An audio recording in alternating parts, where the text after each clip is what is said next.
Hello friends, स्वागत है आपका आपके अपने YouTube चैनल पर। लास्ट टॉपिक हमने इलेक्ट्रोकेमिस्ट्री के लेक्चर 7 में पढ़ा था फैराडे के नियमों के बारे में और उनके ऊपर किस प्रकार के सवाल पूछे जाते हैं, क्वेश्चंस कैसे एग्जाम में आते हैं, वो हमने पढ़ा था। और ज़्यादा अगर आपको फैराडे के लॉ पे क्वेश्चन देखने हों तो आप ऊपर आई बटन को क्लिक करके मेरा एक वीडियो देख सकते हैं जो नीट और जेई लेवल के लिए बनाया गया है, जिसमें फैराडे के नियमों को और अच्छी तरीके से क्वेश्चंस के साथ में समझाया गया है।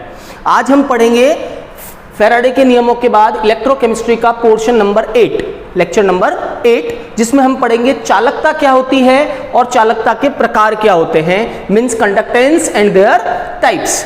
तो सबसे पहली बात ये करते हैं हम कि व्हाट इज कंडक्टेंस, चालकता होती क्या है। तो चालकता की एक सिंपल परिभाषा होती है, किसी भी विद्युत अपघट्य के लिए प्रतिरोध का, है ना, प्रतिरोध का व्युत्क्रम चालकता कहलाता है। प्रतिरोध का व्युत्क्रम चालकता कहलाता है। What is conductance? The inverse और the reciprocal of the resistance. The inverse of the resistance is called conductance। तो चालकता का मतलब होता है प्रतिरोध का उल्टा और इसे रिप्रेजेंट करते हैं हम G से। G का मीनिंग है चालकता और ये G इक्वल्स टू क्या हो गया, 1/R। That is the simple formula of conductance. प्रतिरोध का उल्टा व्युत्क्रम या इनवर्स जो है कंडक्टेंस कहलाता है। इसका मतलब इसकी यूनिट देखो, आप एग्जाम में यूनिट पे सवाल पूछेंगे। जो टॉपिक मैं आज कवर करवाऊंगा आपको, उसकी जो यूनिट्स हैं उनकी यूनिट्स पे ज्यादातर सवाल पूछे जाते हैं या कंपटीशन एग्जाम्स में न्यूमेरिकल्स पे। तो ध्यान से देखें, प्रतिरोध की इकाई हम जानते हैं क्या होती है, ओम, है ना। Unit of resistance is ohm. तो G की यूनिट क्या हो गई, the unit of G is 1/ओम। 1/ओम को हम कह सकते हैं ओम इनवर्स, है ना। ओम इनवर्स को अगर अपन लिखें तो हम लिख सकते हैं MHO, मीन्स OHM का उल्टा, ओम का उल्टा MHO, मोहो। इसकी दूसरी यूनिट होती है मोहो और इसकी एक और यूनिट होती है जिसे हम बोलते हैं Simon. Simon is the SI unit, है ना। एक और यूनिट होती है जिसे हम कहते हैं साइमन S, ये इसकी SI यूनिट होती है, SI यूनिट, जिसे हम कहते हैं Simon.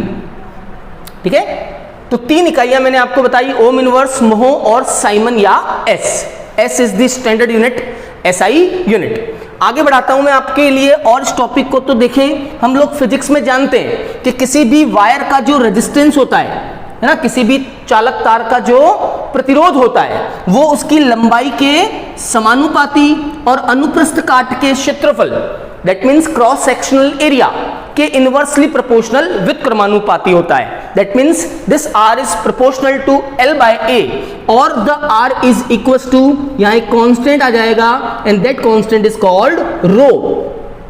So R is equals to rho L/A।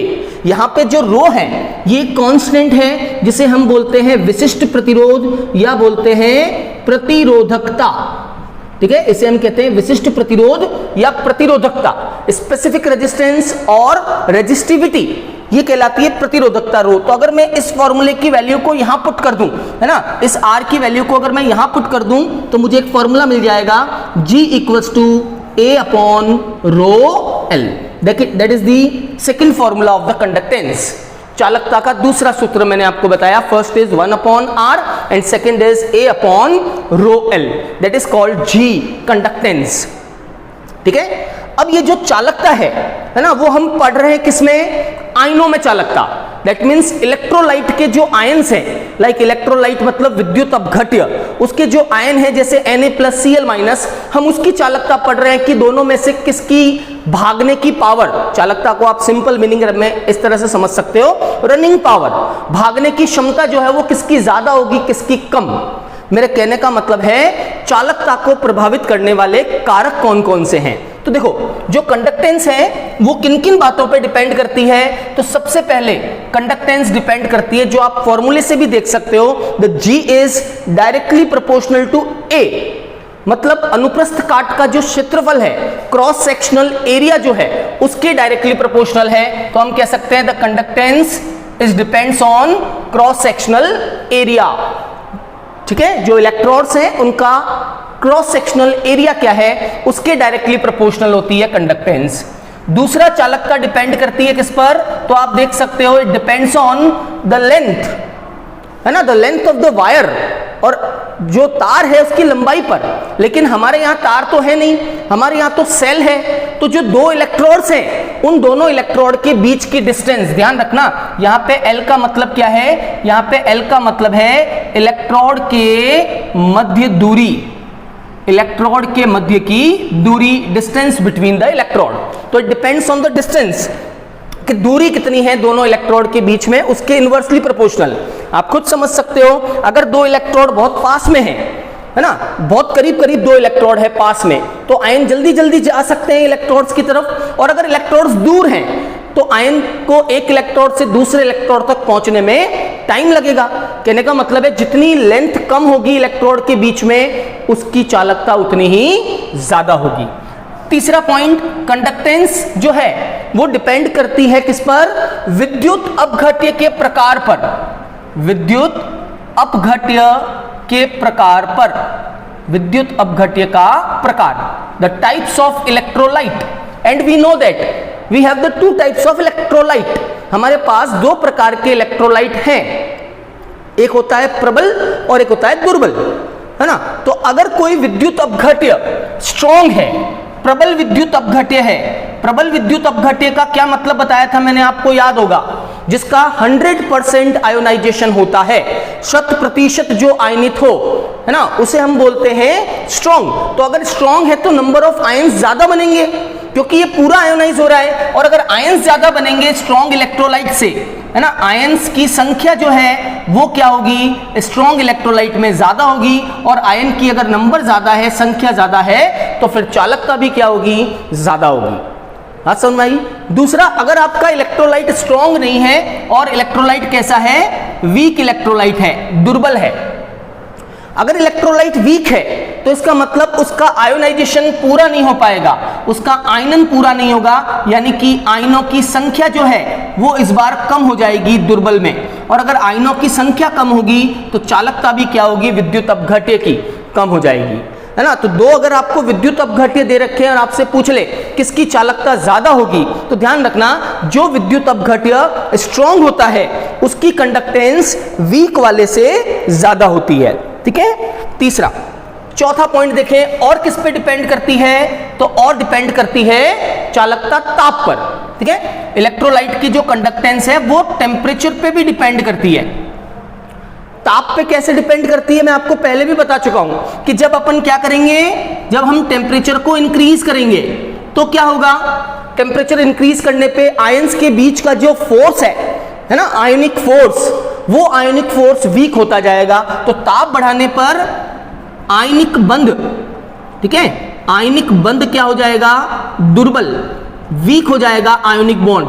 और अगर आयोनिक बॉन्ड वीक हो गया तो नंबर ऑफ आयंस बढ़ जाएंगे, है ना, नंबर ऑफ आयंस यानी आयनों की संख्या में वृद्धि हो जाएगी। तो नंबर ऑफ आयंस बढ़ेंगे, और अगर नंबर ऑफ आयंस बढ़ेंगे तो चालकता बढ़ेगी। किस विषय में बात कर रहा हूं मैं, इलेक्ट्रोलाइट के लिए, ठीक है ना, not for the physical conductor. तार की बात नहीं कर रहे हम बात कर रहे हैं विद्युत अपघट्य की। तो विद्युत अपघट्य में ताप बढ़ाने पर चालकता बढ़ती है, क्योंकि ताप बढ़ाने पर आयनों का वियोजन बढ़ता है, आयनिक बंध दुर्बल हो जाता है, वीक हो जाता है, जिसकी वजह से आयंस बढ़ेंगे, और आयंस बढ़ेंगे तो कंडक्टेंस भी बढ़ेगी। पॉइंट नंबर 5, पांचवा फैक्टर जो कंडक्टेंस को इफेक्ट करता है वो है साइज ऑफ आयन, ठीक है, साइज ऑफ आयन यानी कि आयन का आकार। ये लास्ट 2 पॉइंट्स आप अच्छे से देखना, इस पे से सवाल पूछा जाता है एग्जाम में। Size of ion means ion का आकार क्या है, और ये हम बड़ी आसानी से बता सकते हैं सेल्फ खुद भी, कि अगर आयन छोटा होगा, है ना, स्मॉल आयन है, छोटा है यानी हल्का है, हल्का है तो उसके भागने की पावर क्या होगी, ज्यादा होगी। और अगर आयन बड़ा है, बड़ा है मतलब उसका भार ज्यादा है, तो उसकी भागने की पावर यानी कि चालकता क्या हो जाएगी, कम हो जाएगी। तो सिंपल सी बात ध्यान रखना, द साइज ऑफ आयन जितना छोटा होगा उसमें कंडक्टेंस G की वैल्यू उतनी ही ज्यादा होगी। छोटे आयन की चालकता ज्यादा, बड़े आयन की चालकता कम। लेकिन यहां मैं एक बात आपको स्पेशली बता दूं जो आप याद रखना कि ये किस चीज के लिए है, ये है गलित अवस्था में, ठीक है, इन मॉल्टेन स्टेट, गलित अवस्था में, जब गला हुआ हो, विद्युत अपघट्य में पानी नहीं मिलाया आपने, सिर्फ क्या किया, उसको मेल्ट कर दिया, पिघला दिया विद्युत अपघट्य को। फिर अगर हम देखेंगे तो जो आयन छोटा है, मैं एग्जाम्पलीफाई करता हूं, जैसे ये है lithium plus, sodium plus, potassium plus, rubidium plus और सीजियम प्लस। ठीक है, ये सारे आयंस जो हैं they are not in aqueous form, they are in molten state, है ना, ये गलित अवस्था में है, जलीय अवस्था में नहीं है। तो जब ये जलीय अवस्था में नहीं है, गलित अवस्था में है, तो जो आयन सबसे छोटा होगा यानी लिथियम, तो लिथियम की चालकता ज्यादा होगी सोडियम से, सोडियम की पोटेशियम से और पोटेशियम की रुबिडियम से। ध्यान रखना कौन सी अवस्था में, molten state. Molten state means गलित अवस्था, और ये एग्जाम में पूछा हुआ सवाल है। The correct order of the conductance, है ना, इन आयनों की चालकता का सही क्रम क्या होगा?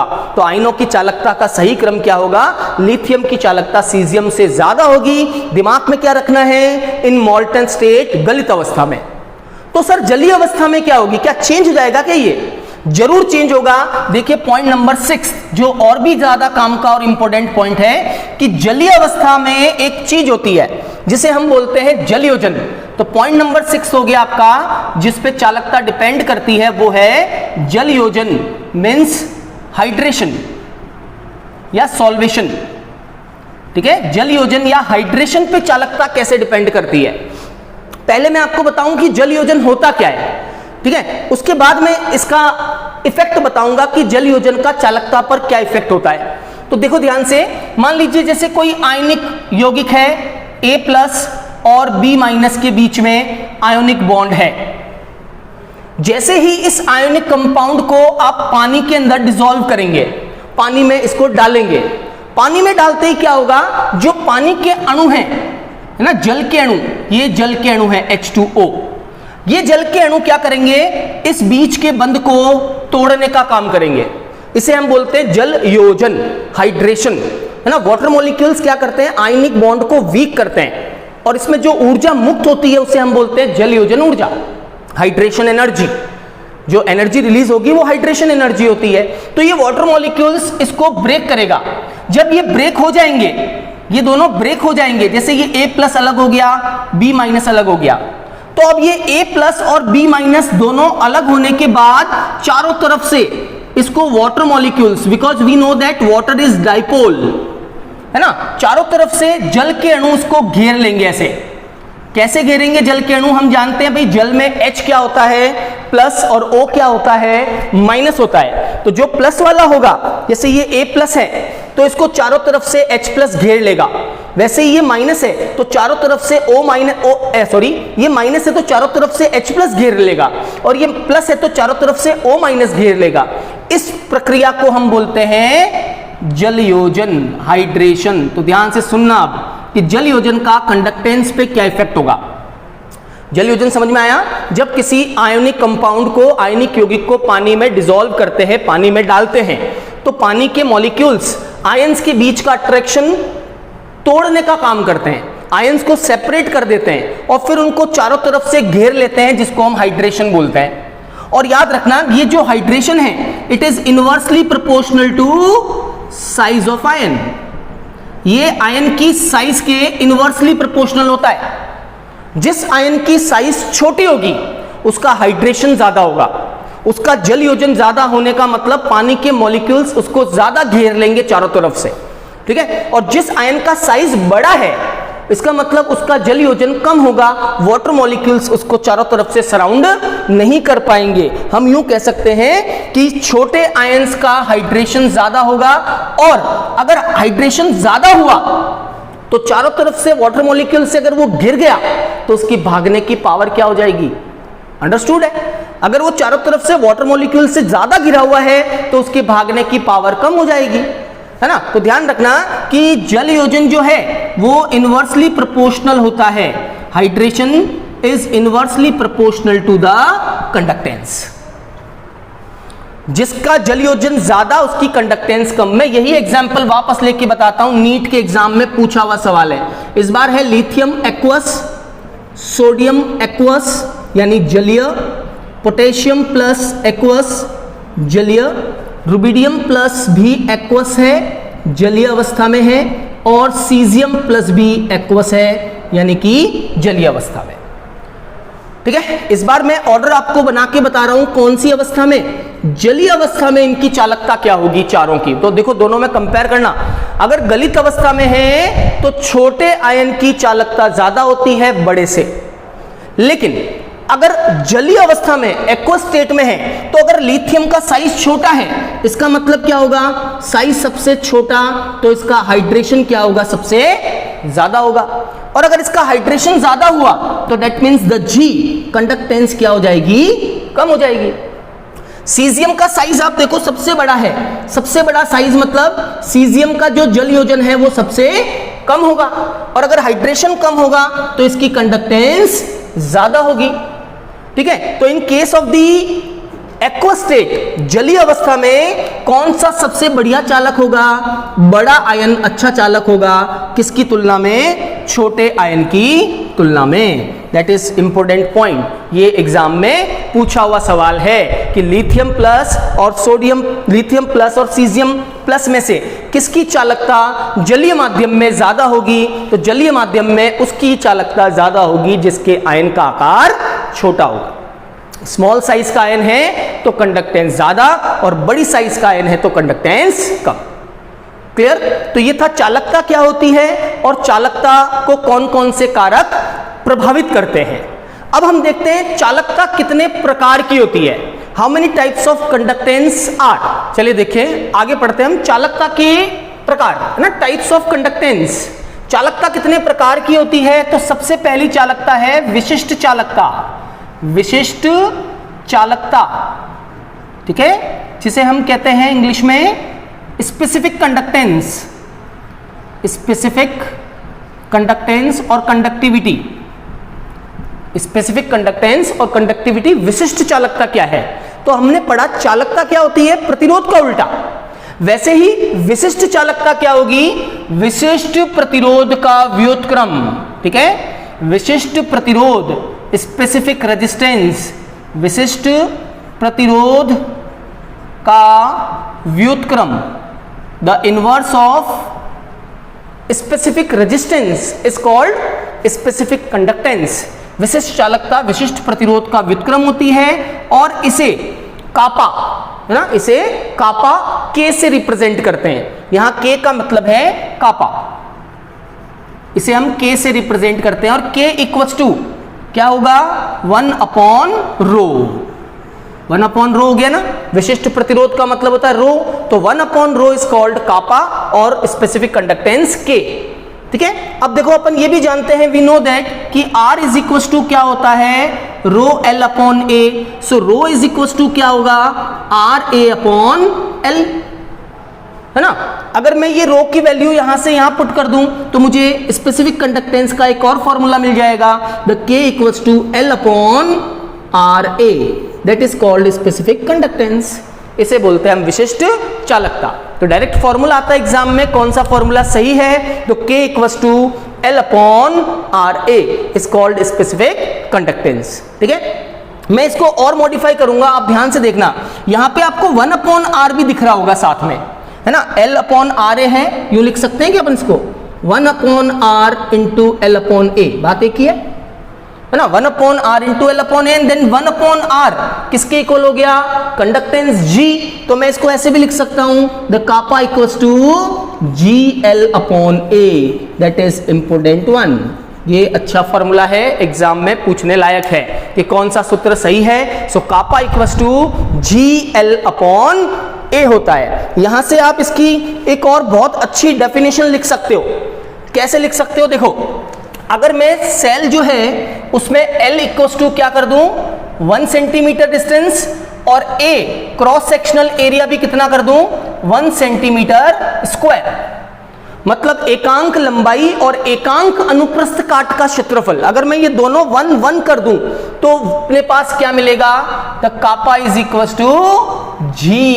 तो यहां से आप एक और डेफिनेशन बना सकते हो ना, क्या परिभाषा हुई स्पेसिफिक कंडक्टेंस की, एकांक लंबाई और अनुप्रस्थ काट के क्षेत्रफल, the unit length and the cross sectional area. ठीक है, एकांक लंबाई और अनुप्रस्थ काट के क्षेत्रफल की चालकता, कंडक्टेंस को स्पेसिफिक कंडक्टेंस, विशिष्ट चालकता कहते हैं। कह सकते हैं अपन यहां से, तो यहां हम लिख सकते हैं एकांक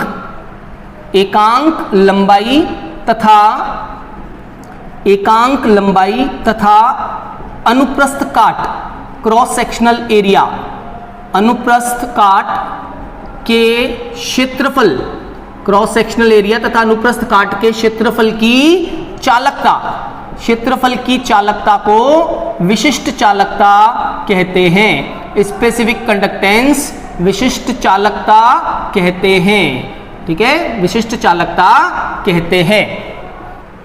तो इस तरह से हम कह सकते हैं एकांक लंबाई और अनुप्रस्थ काट के क्षेत्रफल means unit length and unit cross sectional area के लिए जो कंडक्टेंस होती है, जो चालकता होती है, वही उसकी विशिष्ट चालकता होती है, स्पेसिफिक कंडक्टेंस कहलाती है वो। ठीक है, और आगे मैं इसको बढ़ाता हूं। देखो, स्पेसिफिक कंडक्टेंस की एकदम करेक्ट डेफिनेशन, सही परिभाषा मैं आपको बताता हूं। मान लीजिए ये है 1 सेंटीमीटर क्यूब। ठीक है, इस परिभाषा को आप जो डेफिनेशन है उसको ध्यान से सुनना, क्योंकि यहीं से आगे आपके सारे कंसेप्ट्स क्लियर होंगे, तो सुनना इसको ध्यान से। मान लीजिए ये है 1 सेंटीमीटर क्यूब। ठीक है, 1 सेंटीमीटर क्यूब का और क्या मतलब होता है? 1 सेंटीमीटर क्यूब मतलब volume, and that volume is equal to 1 ml। तो आप चाहे 1 सेंटीमीटर क्यूब बोले, चाहे 1 ml बोले, बात एक ही है। ठीक है, ये मैंने किसी विद्युत अपघट्य का 1 ml निकाला है। 1 ml अपन ने विद्युत अपघट्य लिया है जो 1 सेंटीमीटर क्यूब के बराबर है। इस एक जो ml है या सेंटीमीटर क्यूब जो आयतन है, इस आयतन में जितने आयन्स होंगे, मान लो इसमें 100 आयन है, 200 आयन है, 400 आयन है, इसमें जितने आयन्स होंगे उन आयनों के कारण चालकता। ठीक है, इसमें 1 सेंटीमीटर क्यूब में जितने आयन्स होंगे उन आयनों के कारण चालकता को हम कहते हैं विशिष्ट चालकता। मतलब एक सिंपल परिभाषा हो गई, 1 सेंटीमीटर क्यूब या 1 ml, 1 ml आयतन, 1 ml आयतन में उपस्थित, 1 ml आयतन में उपस्थित आयनों के कारण, आयनों के कारण चालकता, आयनों के कारण चालकता क्या कहलाती है? चालकता कहलाती है विशिष्ट चालकता। ठीक है, the conductance due to the ions, the conductance due to the ions in 1 centimetre cube volume, 1 centimetre cube आयतन में उपस्थित आयनों के कारण चालकता को विशिष्ट चालकता कहते हैं, जिसे हम K से रिप्रेजेंट करते हैं। तो वास्तव में विशिष्ट चालकता क्या होती है कि मान लीजिए आपके पास एक पात्र है, उस पात्र में आपने कुछ विद्युत अपघट्य इलेक्ट्रोलाइट घोल के रखा है। अब आप उसमें से 1 सेंटीमीटर क्यूब जो आयतन बाहर निकालोगे, उसमें जितने आयन्स आएंगे उन आयनों की वजह से जो चालकता होगी, उस चालकता को हम कहेंगे विशिष्ट चालकता। और ये इसका एक सिंपल सा फॉर्मूला होता है, kappa equals to L upon RA, और we can say kappa equals to GL upon A। बात समझ में आई आपको? दूसरी चालकता पढ़ते हैं, तो था विशिष्ट चालकता क्या होती है। अब दूसरी एक और चालकता है जिसका नाम है मोलर चालकता। तो देखो, मोलर चालकता क्या होती है? मोलर चालकता, और ऊपर वाली जो डेफिनेशन लिखी है ना, वहीं से इसकी डेफिनेशन आएगी। मोलर चालकता को हम बोलते हैं मोलर कंडक्टेंस, मोलर कंडक्टेंस। और ध्यान रखना, इस मोलर कंडक्टेंस को रिप्रेजेंट कैसे करते हैं? कैसे रिप्रेजेंट करते हैं? Lambda m। यहीं से आपका चैप्टर आगे बढ़ेगा, यहीं से आपका चैप्टर आगे बढ़ेगा, तो ध्यान से सुनना इसको। मोलर चालकता क्या होती है, तो मैं यही परिभाषा वापस बताऊंगा यहां। इस बार आपने क्या किया, ध्यान से सुनना। ये मान लीजिए आपका कोई पात्र था, ठीक है, ये पात्र है।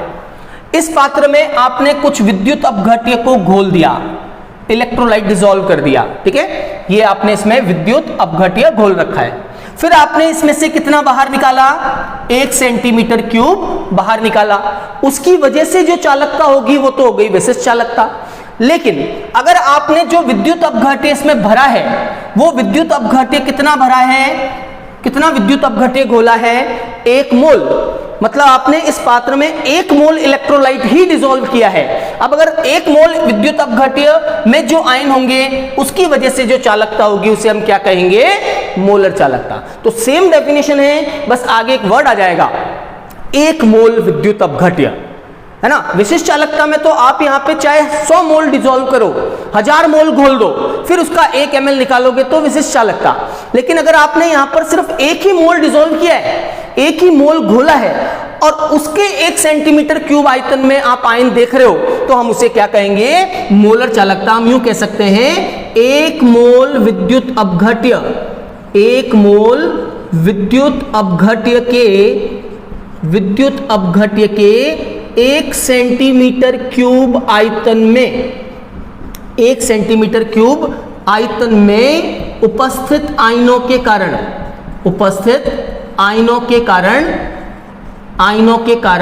चालकता।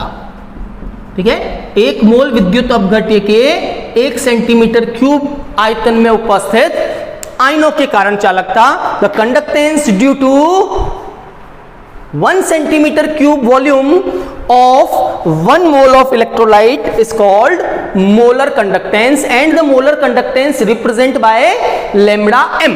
इसे हम कैसे रिप्रेजेंट करते हैं, lambda m से रिप्रेजेंट करते हैं। अब आगे आप ध्यान से सुनना है इसको, ठीक है। lambda m से रिप्रेजेंट करते हैं। इसका फॉर्मूला क्या होता है, इसका फॉर्मूला होता है ये, lambda m is equals to kappa into v, विशिष्ट चालकता इंटू आयतन।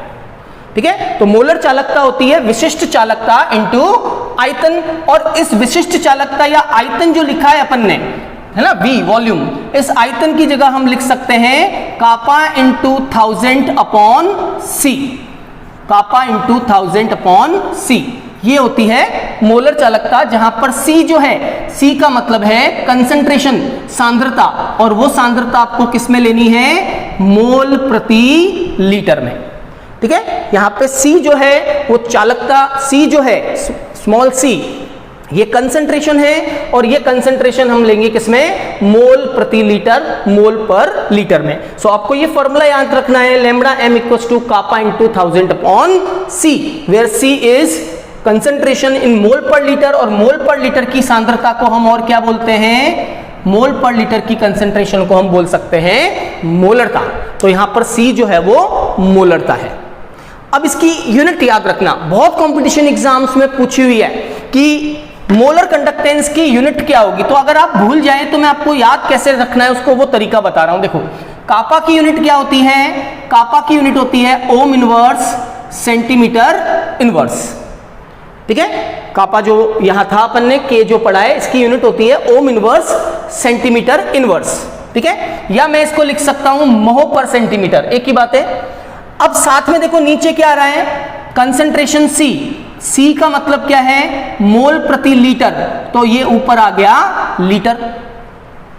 अब हम लीटर को क्या लिख सकते हैं, देखो हम ml को क्या लिख रहे हैं, 1 सेंटीमीटर क्यूब इज 1 ml, तो मैं लिख सकता हूं लीटर के लिए भी सेंटीमीटर क्यूब, यानी कि यूनिट क्या बनी, ohm inverse centimetre cube upon mole, है ना। लीटर की जगह मैं सेंटीमीटर क्यूब भी रख सकता हूं, तो ये सेंटीमीटर स्क्वायर से सेंटीमीटर क्यूब कट गया, तो क्या यूनिट बनी, ohm inverse centimetre square mole inverse. That is the unit of lambda m, one of the most important question for the competition exam. Ohm inverse centimetre square mole inverse, या आप इसके लिए और क्या लिख सकते हो, ओम इनवर्स की जगह मोह सेंटीमीटर स्क्वायर मोल इनवर्स भी लिख सकते हैं, या मोह की जगह पे भी आप क्या लिख सकते हो, Simon centimetre square mole inverse, है ना। तो मैंने आपको तीनों अलग अलग में जो है तीनों अलग अलग यूनिट्स बता दी इसकी, या ओम इनवर्स रख सकते हो, या मोह रख सकते हो, या फिर साइमन भी अपन यहाँ पे पुट कर सकते हैं। तो Simon centimetre square mole inverse is called molar conductance, इसे कहते हैं मोलर चालकता, लैम्बडा m से डिनोट करते हैं। करेक्ट। एक चालकता और होती है जिसे हम कहते हैं तुल्यांकी चालकता, इक्विवेलेंट कंडक्टेंस। तो देखो तुल्यांकी चालकता क्या है, just same to molar conductance, molar चालकता के एकदम समान परिभाषा और सब कुछ सेम है ना। इसे हम बोलते हैं तुल्यांकी चालकता नंबर 3। तो देखो इक्विवेलेंट कंडक्टेंस क्या होती है, तुल्यांकी चालकता, इसको डिनोट करते हैं इक्विवेलेंट कंडक्टेंस को लैम्बडा n से। ठीक है, उसे रिप्रेजेंट करते हैं लैम्बडा m से, इसे रिप्रेजेंट करते हैं लैम्बडा n से। और इक्विवेलेंट कंडक्टेंस की डेफिनेशन यही होगी, एक मोल की जगह आपको क्या करना है, एक तुल्यांक रखना है, 1 मोल की जगह 1 तुल्यांक विद्युत अपघट्य के 1 सेंटीमीटर क्यूब आयतन में उपस्थित आयनों के कारण चालकता। तो 1 मोल की जगह बस वर्ड आ जाएगा यहां पे 1 तुल्यांक। 1 तुल्यांक विद्युत अपघट्य, 1 तुल्यांक विद्युत अपघट्य के 1 सेंटीमीटर क्यूब आयतन में, 1 सेंटीमीटर क्यूब आयतन में उपस्थित आयनों के कारण चालकता, आयनों के कारण चालकता। Conductance due to the number of ions in 1 centimetre cube volume of the 1 equivalent of substance और 1 इक्विवेलेंट ऑफ इलेक्ट्रोलाइट। 1 तुल्यांक विद्युत अपघट्य के 1 सेंटी, तो मोल और तुल्यांक में मैं भी आपको डिफरेंस भी बताऊंगा कि डिफरेंस क्या है, ठीक है। तो ये तो हो गई मोलर चालकता 1 मोल के लिए और तुल्यांक की चालकता। 1 तुल्यांक के लिए फॉर्मूला सेम टू सेम है, बस आपको लैम्बडा m की जगह लैम्बडा n करना है। So lambda n is equal to kappa into v और lambda n is equal to kappa into 1000 upon c। फर्क क्या है दोस्तों, यहां फर्क है c का।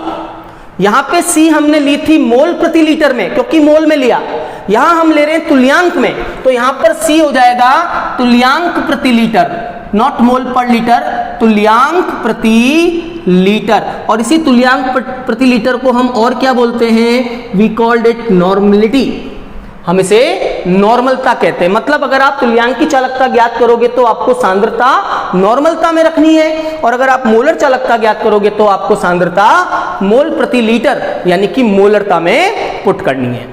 बात समझ में आई आपको? तो मैंने आपको 3 टाइप बताए, सबसे पहला विशिष्ट चालकता, दूसरा मोलर चालकता और तीसरा तुल्यांक की चालकता। तीनों की डेफिनेशन सेम है, ठीक है। अगर सिर्फ इतना बोला है किसी विद्युत अपघट्य के 1 सेंटीमीटर क्यूब आयतन में उपस्थित आयनों के कारण चालकता, तो हो जाएगा विशिष्ट चालकता।